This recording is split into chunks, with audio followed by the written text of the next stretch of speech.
6, David was greatly distressed, for the people spoke of stoning him. Let's kill him.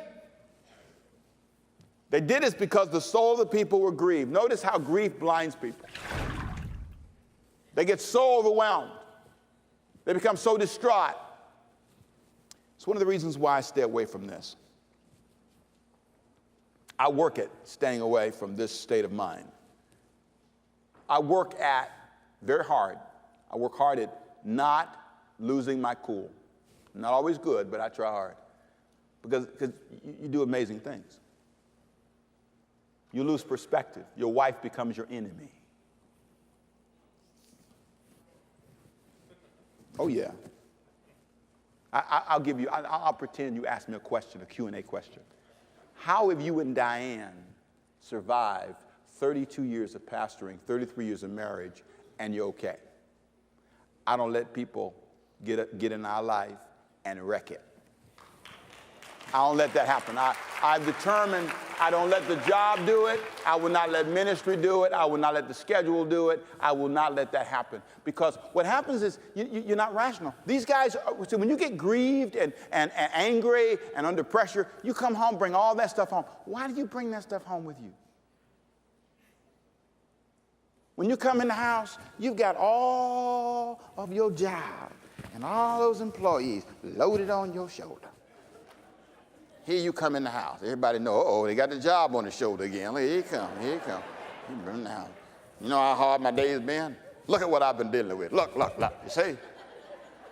You're loaded down. And people are scared of you. Sometimes it's the ministry. A lot of ministers, it's the ministry. I tell them, get out, run. Get out while you can. You think I don't do that? Yeah, I call one of my daughters in the face. She has a good church, about 500 people. I called her one Sunday morning. I said, girl, you better run. Get out while you can. She just laughed. Pastor Rick, that's not good advice. I said, yes, it is. If you let this thing get on your mind and you start losing your perspective, you become irrational. These guys are irrational. They've allowed the moment, the challenge of the moment, to make them irrational. They want to kill David. Now, did David make a mistake? Yes, he did. They should have had some protection for the people. So you have two problems here. On David's side, he has to deal with a moment that's his fault. On their side, they're not being fair. Give a guy more than one chance. Let's think beyond this moment. Let's look beyond what we see.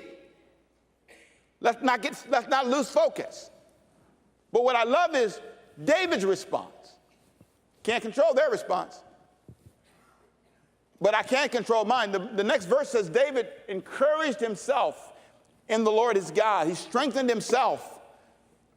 The bottom of verse 6, but David strengthened or encouraged himself in the Lord his God. Sometimes nobody's going to encourage you. You have to encourage yourself. Sometimes people can't see what you see. You have to say, look, I'm not going to allow myself to become controlled or dominated. You can't let that happen to you. Are you stuck? Are you grieved? God works this out for them. They get their families back. It all comes back together. But what's amazing is I notice how easy it would have been for David to lose his perspective. And it makes me think about mine. And now it makes me think about you. I don't like every trial that I face. I don't like the fact that some things don't work out the way I planned them.